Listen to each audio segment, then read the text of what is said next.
going? It's going. Hello, class. Welcome to Calculus Friday in Lebanon, Illinois. Let's start class. So let me get it all hooked up to my system so it's less shaky. Might take me a moment. Okay, there we go.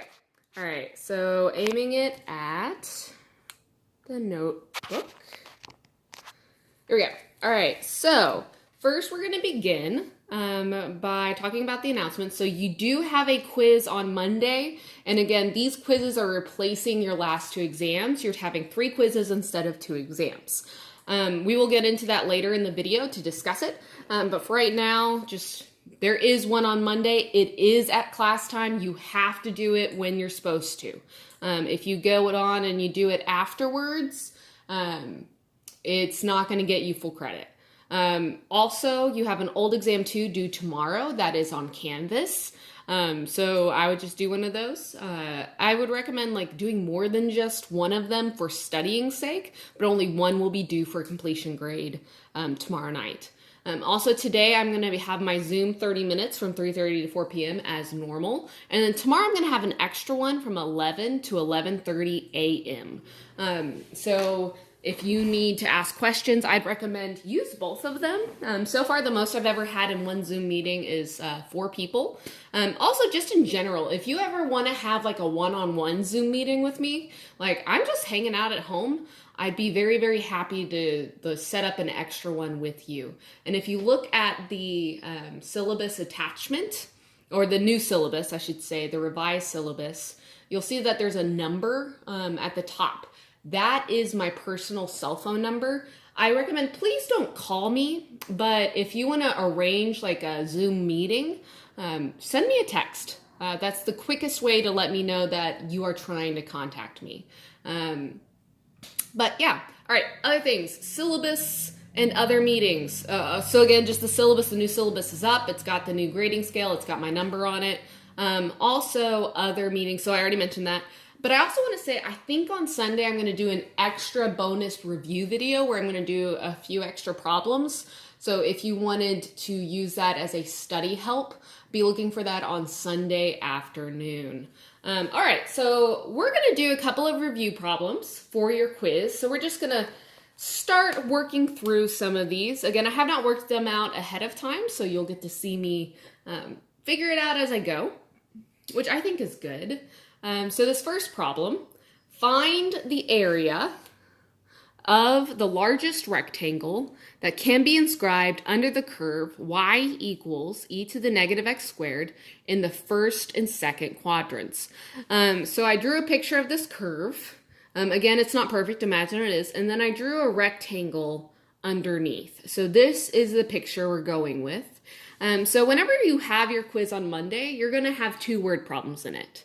And one word problem is going to be optimization and one is going to be related rates. And so part of what we're testing is, can you tell which is which? So if we're looking at this one, I would be looking for keywords. And so here we have largest. And so this is an optimization. We are looking for a maximum here. And so this is optimization. And we are trying to maximize area A by adjusting, I would say we're adjusting the dimensions of our rectangle. And I'm going to call this X and Y because we have letters here. And so this point right here on this is going to be X comma Y. And so this distance is X, and this distance is Y. And so if we're maximizing the area A, that is what we will be taking the derivative of and setting it equal to 0. And so if we're going through and solving this, we have that area is equal, and we're doing the area of the rectangle.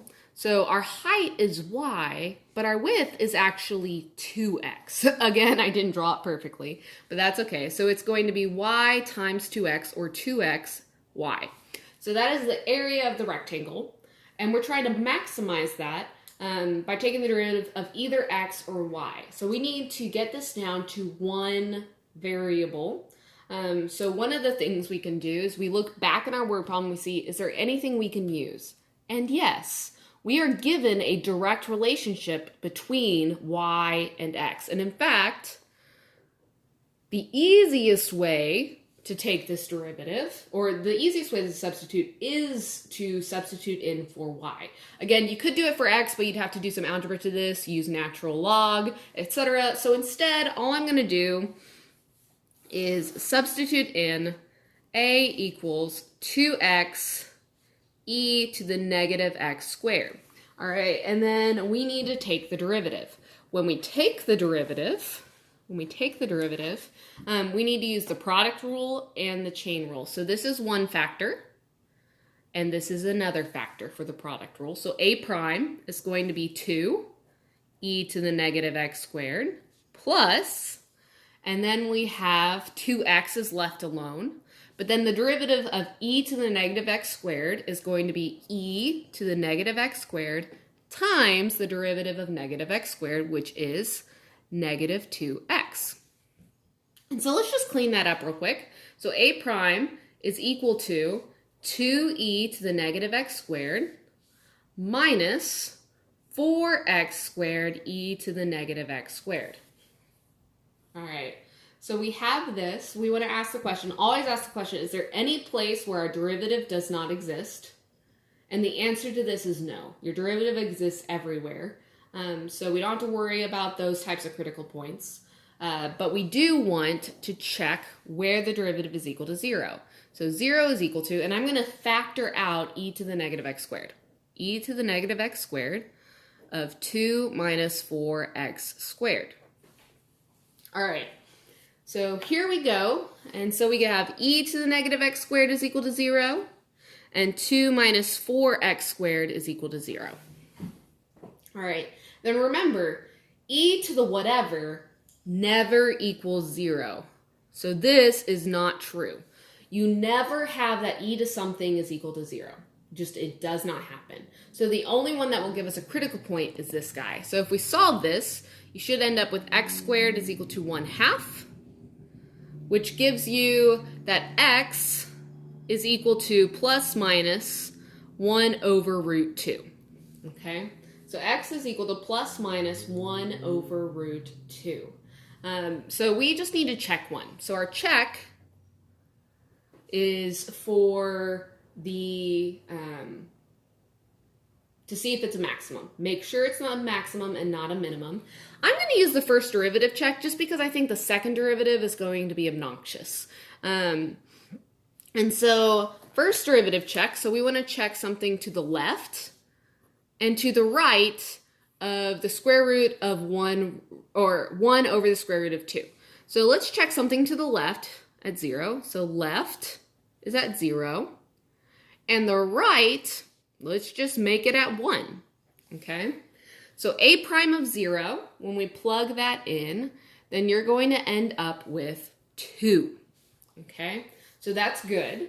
And then a prime of 1, you're going to end up with, let's see here, 1 over e, whenever you plug in 1, times negative 2. All right, so whatever this is, you have a positive times a negative, so this is a negative number. So we have it's increasing before and decreasing after from the first derivative. So if we were to look at this, you have 1 over root 2, you're checking 0, you're checking 1, and so at 0 you're going up, and at 1 we're going down, so it is a maximum, and our check is good. Our check is good. Yeah. And then the last thing is, if we look at this problem, what is being asked for? Is it asking for x? No, it's asking for the area. And I'm sorry that this is getting crowded. I didn't give myself enough room. But what we want to do is we want to find the actual area at this. And so A is going to be equal to 2 times 1 over root 2 times e to the minus 1 over root 2 squared. So that is going to be our area. You can plug that into your calculator to find an approximation if you wanted.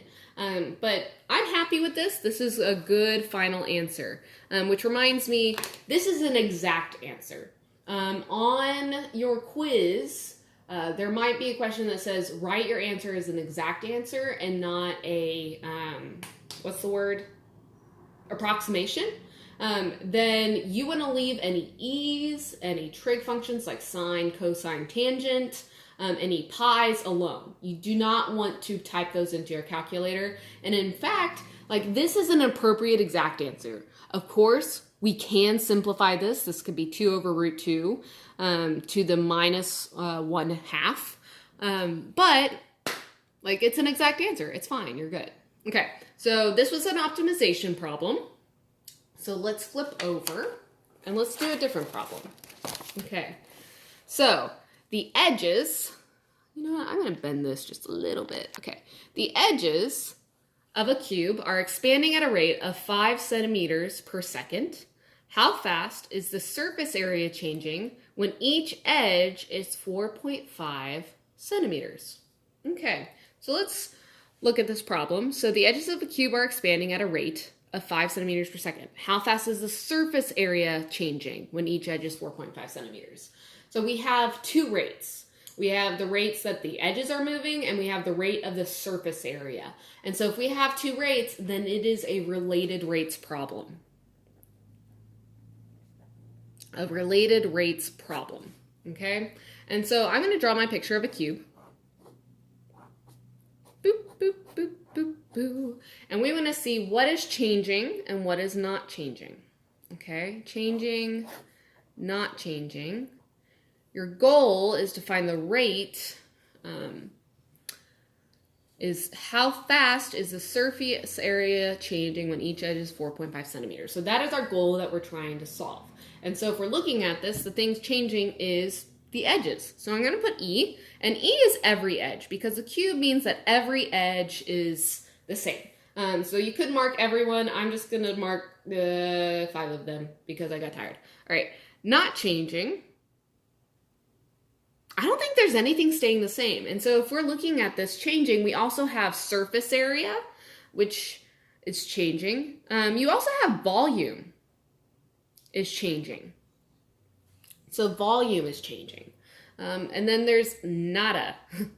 So not changing, not applicable. We have nothing that's not changing in our cube. And so when we look at this, our related geometry is we want to have that surface area. And so if we look at this, the surface area is going to be all the faces added up. So how many faces are on a cube? We've got 1, 2, we have 6 faces on a cube. And then the area of a face is E squared. This E is not the Euler constant. It is just an E. So this is not that 2 point whatever. It's just an E. All right. So we've got this, and this is what we want to find the rate with respect to time. So we're looking for ds dt. We're looking for ds dt. And so let's take the derivative. So ds dt is equal to 12e de dt. Remember, when you're doing related rates, you're taking the derivative with respect to time for every variable. So you want to use implicit differentiation with t as your variable across the whole board. And so if we want to solve for ds dt, we need to know e, and we need to know de dt, right?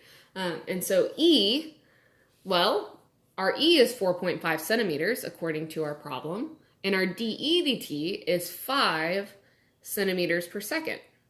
Okay, so this is actually pretty easy. We don't have to do any extra work. And so to solve for ds dt, it's going to be 12 times 4.5 times 5. Cool. So 12 times 5 is 60. And then 60 times 4.5, let me type that in real quick. So 60 times 4.5 on my calculator gives me 270.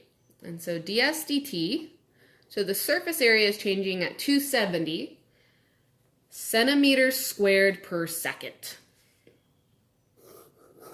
That's kind of crazy that the rate of the edges are changing at 5 centimeters per second, and that means that the surface area is changing at 270 centimeters squared per second. But that makes sense if you're looking at this. Yeah.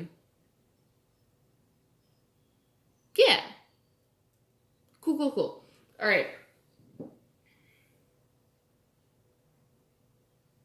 So that's the end of that problem. So just reminding you, related rates, draw yourself a picture. If you're given a picture, I still recommend draw a picture.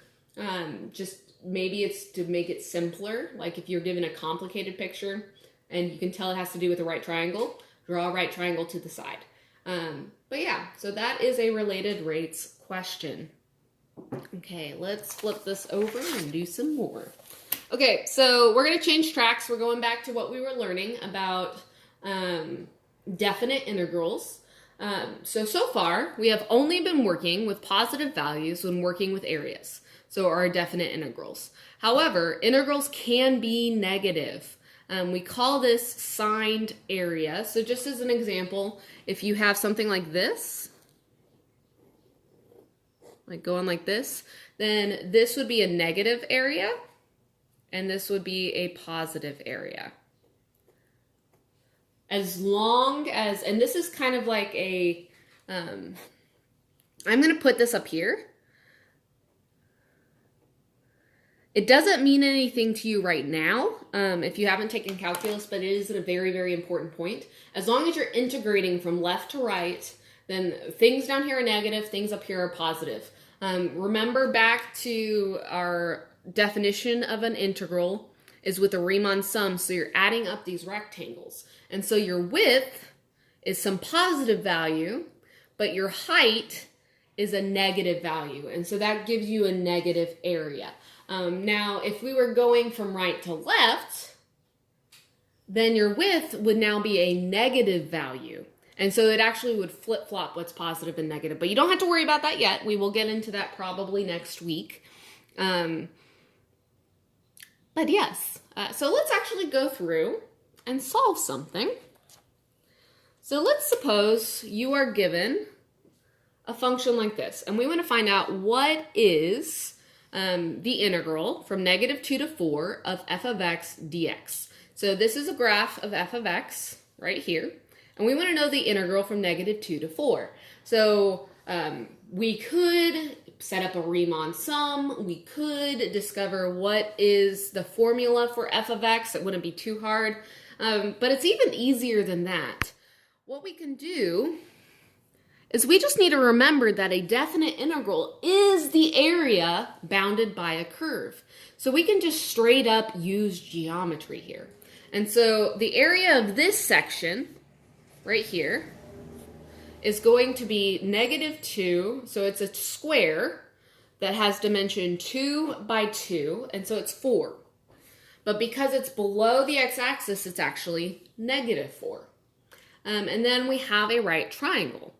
So this triangle is going to be 2 times 1, but the area is half of 2 times 1. So this is 1, and because it's below the x-axis, it's got area of -1. All right, so this is 2 times 2. This is equal to 1/2 of 2 times 1. And then this guy is a right triangle that has a width of 3 and a height of 4. So its area is going to be 1/2 3 times 4, which is a +6 because it's above the x-axis. So the integral from -2 to 4 of f of x dx is going to be equal to -4 minus 1 plus 6, which comes out to be 1. It's kind of cool. Again, if you wanted to set up something, you could. But just letting you know, this is going to be on some of your, what is it called? WebAssign. So whenever you're working on WebAssigns, you should have some where you're just dealing straight up with, remember you can use geometry. Something extra, if you have a semicircle or a quarter circle going on, remember the area of this is just 1/2 pi r squared. And then if you have just 1/4 of it, then it's going to be 1/4 pi r squared. So like, just don't forget how to geometry. All right, speaking of geometry, let's talk about your quiz on Monday. So how to do the quiz on Monday. 1, do it on time. All right, you have from either 1:30 to 2:35 or from 2:30 to 3:35 to do this quiz. Depending on which class you're in. If class was normally at 1:30, you're in this camp. If class was normally at 2:30 for you, then you're in this camp. 2, the quiz should take less than 50 minutes. I suggest set a timer. So I'm giving you an hour and 5 minutes, and so I'm giving you 15 extra minutes because you will be scanning it as a PDF and uploading it the same way we've been doing paper homeworks this semester. And so I'm just giving you an extra 15 minutes to do the scan and upload. But you should be able to do the quiz in under 50 minutes. All right. So set a timer so that you don't end up turning it in late. If you turn it in late, I will not grade you on full credit. I will take away points for turning it in late. Depending on how late it is, I might just not accept your quiz. So make sure you do it on time. If you're going to have an issue with the timing of things, then you need to contact me today so that we can work this out. 3. So if you have a printer,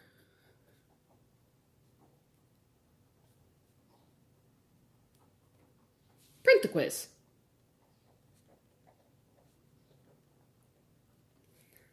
Okay, and then just fill it in. If you don't have a printer,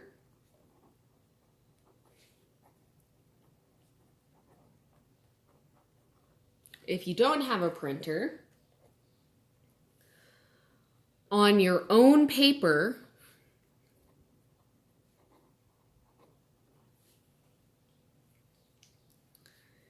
do the problems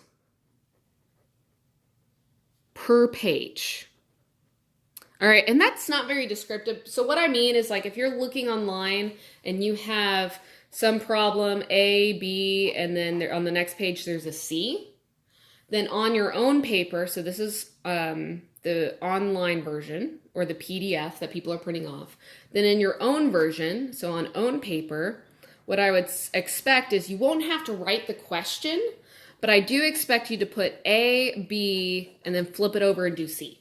Don't do not A, B, C. Don't do that. I will be grading these, and I want to grade them per page.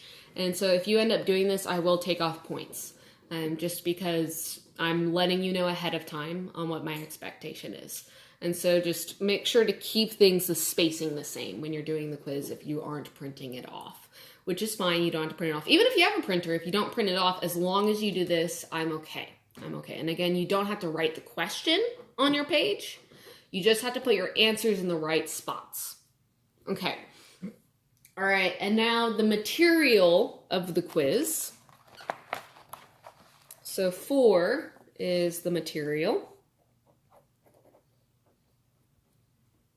There will be 3 multiple choice. So normal test has 5 multiple choice. This time there'll just be 3 multiple choice. And then there will be 3 other questions. Remember, each question can have parts. So 3 other questions. 1 is an optimization word problem. And another is a related rates. So that leaves just 1 other type of question that we can ask. So I would look over like implicit differentiation. So other things to look at.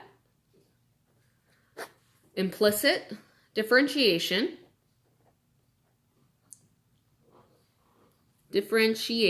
Sorry. You might want to include the chain rule. And then other stuff from optimization. So this is an optimization word problem. We might ask things like find the absolute maximum and minimum. We might ask things like where is the inflection point. We might ask over what periods are things increasing and decreasing, concave up and concave down. So this is just other stuff from optimization. Implicit differentiation, that's where you have like dy dx, solving for dy dx. And then chain rule. You should just be expected to know the chain rule from here on out.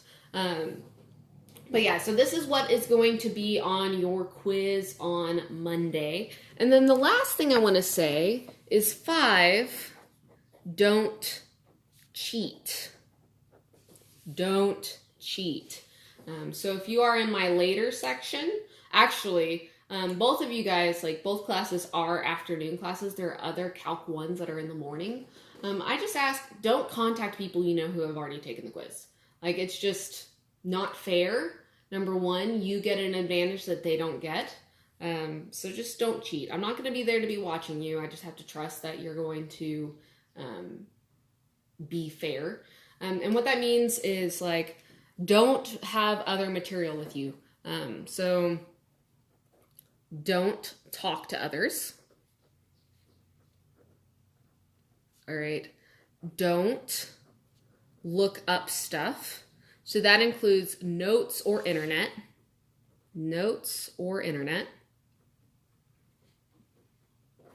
So don't look up stuff, notes or internet. I will provide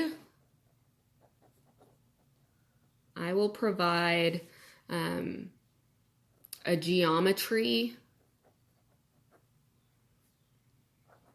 and differentiation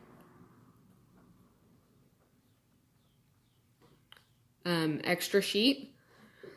So what that means is I will give you a sheet that has like different geometric equations that you might be asked to use, and also differentiation things. So like inverse trig functions. I'll make sure to get those provided for you. And I will have that sheet up for you by Sunday so you can see what you'll have. I will allow you to use that on your quiz, but don't make your own. Just don't you're not allowed a note card for this. You're only allowed to use what is provided. Okay. And then I'm going to put on the side. So I'm flipping the page to the side. So just to remind you, I have Zoom from 3:30 to 4 today. I'm going to have it from 11. Was it 11 to 11:30 or 11:30 to 12? Let's look. It's 11 to 11:30 on Saturday. And then I'm also going to do a Monday morning one. So on Monday, I'll be available from 11, let's say 15 to 11:45. So I'm going to have an additional Zoom meeting on Monday morning, just if you have any last minute questions. Yeah, and then I'll also have an extra video Sunday afternoon. So that'll be like, I'll just go through a few like related rates, optimization problems, just so that you have a few more examples of things before you get going on your quiz on Monday. All right, cool. Let me flip this over and let's talk about the you-do. Oh, bless me, I guess. All right, so first off, you'll notice you don't have a you-do today. I just want you to work on studying for your quiz. All right, so old you-do. So find the area under the curve y equals 8x cubed from x equals 1 to x equals 2. And so we needed to do that in two ways. So one with the Riemann sum definition of the definite integral, And 2, by treating it as this is your derivative, and you want to find the change of your original function.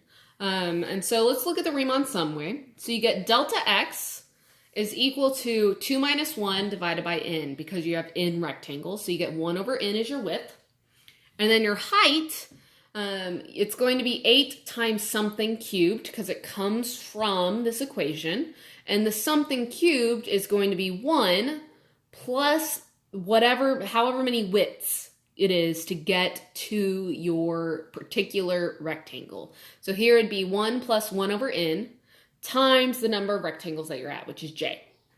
And so when you set up your limit, you're going to have limit as n goes to infinity, and you're adding up the areas of n rectangles, so j equals 1 to n, of 1 over n times 8 times 1 plus j over n cubed.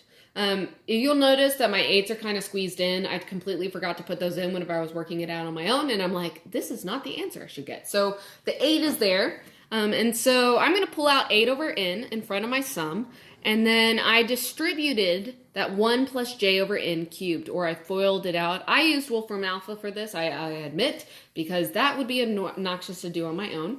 And then I spread out the sums. So the 8 over n is still pulled out, but then I'm going to split it up. So you've got 1, and then this guy I'm going to pull out 3 over n, and we have j, and we have 3 over n squared, j squared, and then here we have 1 over n cubed, j cubed. And then we're going to use the power sums that we learned a few days ago. And so we have limit as n goes to infinity of 8 over n, and then this is equal to n. Then we have 3 over n, and then this is our power sum for j. Then we have 3 over n squared, and this is our power sum for j squared. And then 1 over n cubed, this is our power sum for j cubed. And so when we distribute this and separate it, so we have 8 over n. So I just pulled out this 8. Again, I told you I forgot the 8. So that 8 is just pulled out. And so you have n over n. And then we have 8 times 3, or 3n squared, times 2n squared here. And then 3n over 2n squared whenever you distribute this, and going across. So each term I'm just multiplying and going across. And then remember, we're taking the limit as n goes to infinity. So anything where you have like n over n, that's equal to 1 everywhere except at 0. N squared over n squared equal to 1 everywhere except for at 0. N cubed over n cubed, same thing. N over 4, n over 4, or n to the 4 over n to the 4 is going to be equal to 1 everywhere except for at 0. And so when you take the limit of these pieces, it's just going to be 1, 3 halves, 6 over 6, 1/4. But the other pieces, you have n over n squared. So this n squared is growing way faster than this n, and so this is going to get really, really, really small as n goes to infinity. And so all of these pieces, the bottom is growing, or the denominator is growing way, way, way, way faster than the numerator, and so those terms are going to 0. So you are left with 8 times these guys, and so you end up with 30. And so using the Riemann sum definition of the definite integral, you can find that the area under the curve from 1 to 2 is 30. Then the other way to do this, which is way easier, is you say, okay, well, 8x cubed is my rate of change. So 8x cubed is my rate of change, so I want to see what is my original function. And so to go up and find the original function, you're going to have this x to the 4th. And then when you pull down that 4, you're going to have something times 4 is equal to 8. And so that's going to be 2x to the 4th. And so 2x to the 4th, when you take the derivative, is 8x cubed. And then remember, we need to add a constant because the derivative of a constant is 0. The derivative of a constant is 0. And so when we plug in these 2 and 1 and find the difference, you have 2 times 2 to the 4th plus c minus 2 times 1 to the 4th plus c. These c's cancel, and you end up with 2 times 2 to the 4th minus 2 times 1 to the 4th, and you end up with 30. And so these match, which is what we want them to do. So that is how you do the you-do from yesterday. So again, check in with me for Zoom at any of those times that were mentioned. If you have any questions about the quiz, I really recommend check in with me at one of these Zooms. That's a really good way. And then also remember you have access to my phone number on the revised syllabus. But that's it for today. I hope you guys are having a good and healthy Corona time. Yeah. Peace.